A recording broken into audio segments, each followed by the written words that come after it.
नमस्कार, S prime news मध्ये आपल्या सर्वांचं स्वागत. संत वाहणाऱ्या कृष्णामाईचा काठ आता रक्ताने माखू लागलाय. सांगलीच्या कृष्णा घाटावर जुन्या दुश्मनीतून एका 20 वर्षीय तरुणाचा स्थानिक गँगवॉरमधून निर्घृण खून करण्यात आलाय. 7 ते 8 मारेकऱ्यांच्या टोळीने या तरुणाचा पाठलाग करत त्याच्यावर कोयत्याचे सपासप वार घालत वाहत्या पाण्याजवळच त्याचा रक्तरंजित शेवट केलाय.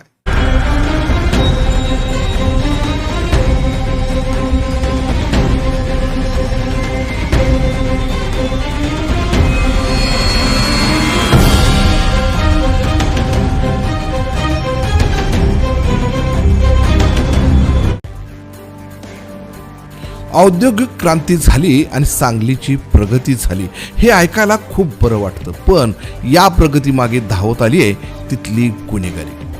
त्यामुळे सांगली, मिरज, कुपवाड या तिन्ही शहरामध्ये मागील काही वर्षाचा इतिहास पाहिला तर अनेक टोळ्यांनी जन्म घेतला आहे. तर या अशा टोळ्यातून अनेकांचे बळी देखील गेले आहेत. त्यामुळे सांगली म्हटलं की गुन्हेगारांचा बालेकिल्ला म्हटलं जातं. काल सायंकाळी या सांगलीच्या काठावर असणाऱ्या कृष्णा घाटावर चैतन्य तोरणे या 20 वर्षीय तरुणाचा पाठलाग करत कोयत्याचे घाव घालून त्याचा जागीच रक्तरंजित शेवट केल्याची घटना घडली आहे. ही घटना पुलावरून जाणाऱ्या आणि घाटावर असणाऱ्या अनेक लोकांनी उघड्या डोळ्यांनी पाहिली. त्यामुळे नागरिकांमध्ये भीतीचं वातावरण निर्माण झालंय. नेमकं हा रक्तरंजित थरार कशामुळे घडला हे आधी जाणून घेऊयात. चैतन्य सुहास तोरणे, वय 20, राहणार टिंबर एरिया, सांगली. हा तरुण वाढपीचं काम करून आपल्या कुटुंबाचा उदरनिर्वाह करत होता. मात्र त्याच्या परिसरामध्ये काही गुंडाच्या टोळ्या सक्रिय असल्याने त्यांच्यासोबत चैतन्यची देखील प्रत्यक्ष अप्रत्यक्ष संपर्क होता. अशातच ऑगस्ट 2023 मध्ये गोकुळनगर परिसरामधील किसन इंगळे या तरुणाचा खून झाला होता. हा खून सराईत गुन्हेगाराची टोळी लखन इसरडे, मुदक्या कांबळे या गँगने केली होती. तर चैतन्य तोरणे हा किसन इंगळेचा मित्र असल्याने तो नेहमी त्याचीच बाजू घेत असायचा. याच कारणाने कांबळे इसरडे टोळीच्या डोळ्यात चैतन्य बसला होता.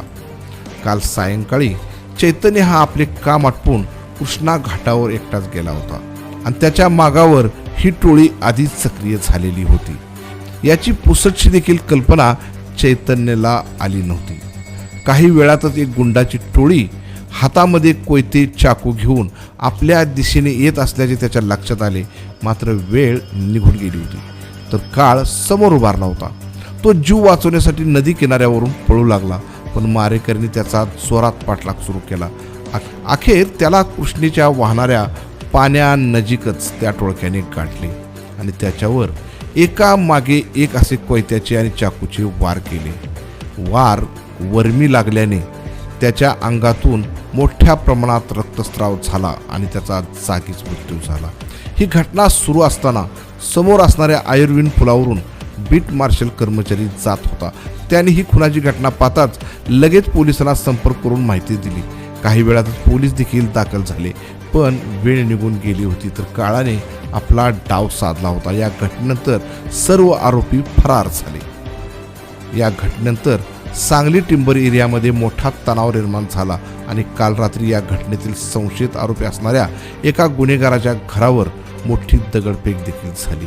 यासाठी पोलिसांनी मोठा बंदोबस्त तैनात केला होता. तर हा खून 7 ते 8 जणांच्या टोळक्यांनी केल्याची प्राथमिक माहिती समोर आली आहे. या खुनातील आरोपींना शोधण्यासाठी पोलिसांनी अनेक पथके रवाना केली आहेत.